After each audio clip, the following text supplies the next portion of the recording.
What's up guys, I'm Eric. I'm Elliott. And we're in Blessthefall and we're going to show you our guitar rigs, so check them out.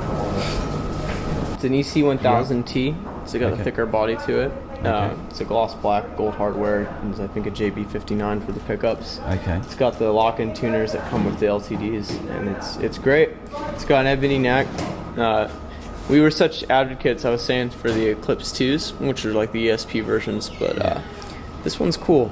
You know, I'm a kind of a Les Paul guy, like when I got into it. So this is just like, it's a cool guitar. It's kind of like that, but it's just ESP's kind of version of it, and, and it plays great. Sounds great.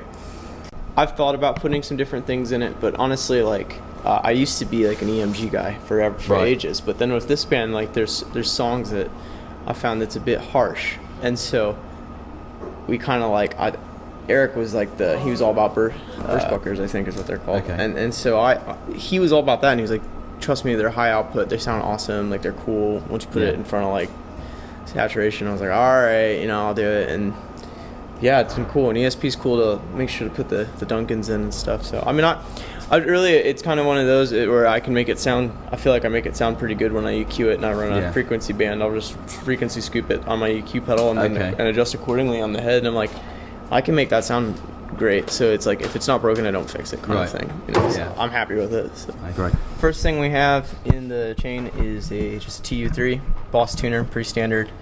I had the Polygon tuner for a little bit. That was kind of cool, but in a live setting I found that like when I strum like the open, it doesn't always get it, and it can only go so many semitones before it loses frequency. Okay. So I kind of got through that and went back to the TU3 just because it's just basic, it's easy, and that. And then the next one I have is a Maxon OD 808, and this is kind of like my favorite tube screamer. This is kind of like the dream one that I always wanted. It was either that or like the OCD full tone, and like this one was the one that like Killswitch and Esley Dying and like any other bands in a kind of vein was like always advocating. So yeah, great saturation. It's awesome, and it makes your pinches sound great. I just kind of have it. I just keep the tone. The tone's pretty much in the middle, and I figure I balance the gain from the actual head with that, and so it's not too much. Because sometimes, you know, you get those guys that just crank it, and that's good, but it's just a bit more muddy.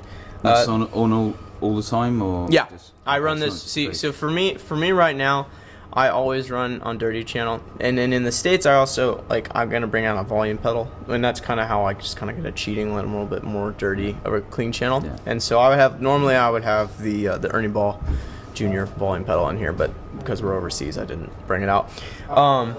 With that, then we have the Boss NS2. I think I've had this for like 7 years. Yeah. And it's just like the oldest pedal, and I'm like, I've been contemplating buying a new one.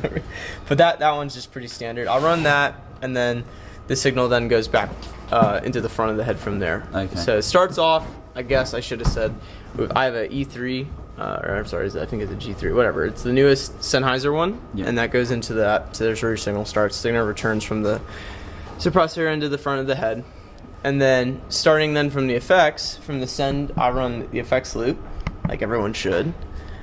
And I run a DD20 delay. It's my favorite, one of my favorite delays. I went between this, I had a carbon copy, and I had a Nova delay. Love the carbon copy for what it does for analog. The Nova delay is great as well. Eric runs that, but I think the DD20 is just really easy and user friendly, and I feel like it's kind of just like the Apple of like pedals. It's just you get what you get. It's easy. You don't have to really put too much work on it. I keep that pretty standard. On this tour, I've kept it on the tap tempo, and there have been times where I used to like go through and bank everything and adjust the effects levels and et cetera, et cetera. But I find it kind of changes with the rooms we're playing. Sometimes it can be subjective to like what our practice space sounds good and to what, you know, playing like whatever venue.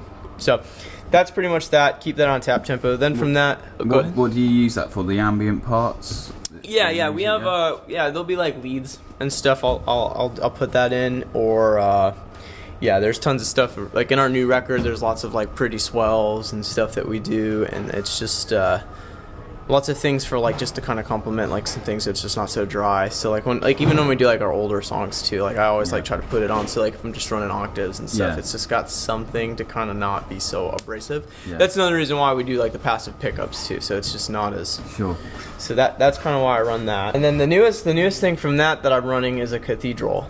Is a stereo reverb. I used to run the Holy Grail, but Eric's actually using mine right now.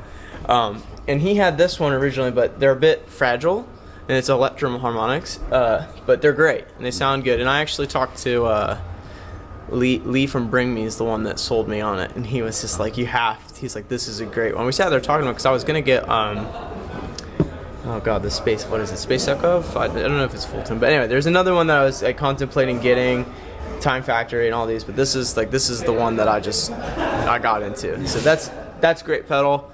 That's got a bunch of different reverbs you can do, and it's literally like I feel like I'm on Logic, and I just pull it like my reverb, like all my reverb plugins, and I can just be like, oh, I want, and it's great. And so that's really fun. And then that goes into my GE7 EQ, which is I think like the most important pedal I have, because this is kind of what will sculpt the tone. And it's just a 7-band EQ. I keep this right in the center for the volume, and then I boost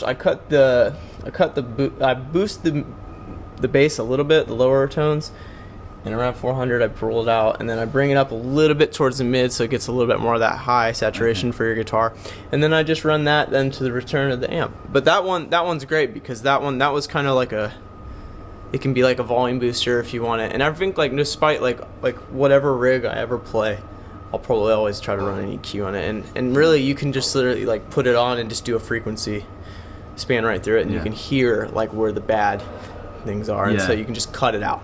And that's cool. A lot of that will be the sound guy that's going to do, but you're kind of saving him some time by doing it. I run an EVH right now, the Mark IIIs, and that's like the first head I've ever like just plugged in without anything and like just strummed and was like, this sounds great.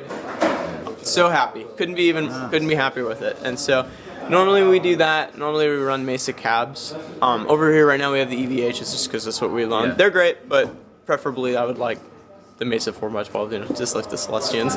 But that's, some guys go with the orange. Orange is great for what it is, but I'm just a Mesa guy. It's always been, and kind of just, I'm comfortable with it. So that's kind of what I do right now.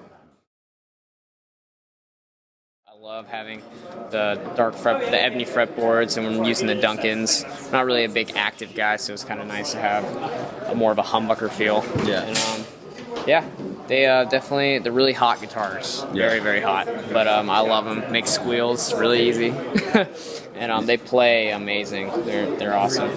So you've gone for Seymour Duncan's rather. I mean, a lot of players use the kind of EMG actives. I'm not a big active guy. I've always just liked passive pickups. I used to play Gibson for a really long time before it became the Seymour Duncan, or before it became the ESP. Yeah. And I've just always stuck to that. I've always just really appreciated the sound and the warmth of a real nice warm pickup versus. I feel like the EMGs are a little buzzier. Yeah. In my opinion, but I dig them. I'll start with my effects loop. Yeah. This side of my board is my effects loop. I'm running a Boss Equalizer just to scoop out some of the mids to make the highs cut through a little bit more. I don't do much more than that. It makes the biggest difference. Like if I step off that pedal, it almost sounds like a lo-fi on my amp. So that definitely gives it that extra boost. This is my MXR carbon copy. This is probably my favorite pedal on the board. It just gives me a nice little studio delay. Like any kind of little lead I'll have that I don't want to be so raw. I just kick on my MXR. It makes everything flow a little easier for me. Like on my solos or any of my tremolo picking parts, it makes really nice. This is my TC Electronic NOVA Delay. You can make any delay that I want. You can change all the settings from ping. You can do reverse, you can do feedback, anything. It's definitely a very technical pedal. It takes hours to try and get the right delays, but you can tap everything out to tap tempo, and I pretty much can load up everything from our sessions into this pedal too, so it's pretty awesome. Then I have a Holy Grail that I use for a couple parts in the set. We have a couple bluesy solos that I'll just throw that on there and give it a little bit more atmosphere. And that's it as far as my effects loop.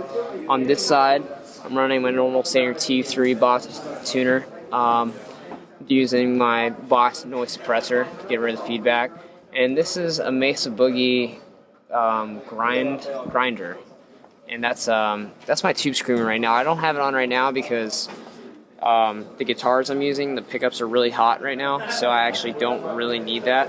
But in the States, I usually use it. It gives it a nice little bite. I've been playing EVHs for the last 3 years. It's definitely once I got turned on to this amp, I never turned back. It's the perfect amp for cleans, crunch, dirty. Like the leads cut through so well on it, and it's just a really ballsy amp. And this is actually the first time we've used EVH cabs, and they sound awesome. They really complement the head really well. So I like it. I dig the setup. It's pretty simple and basic, but it's all we really need.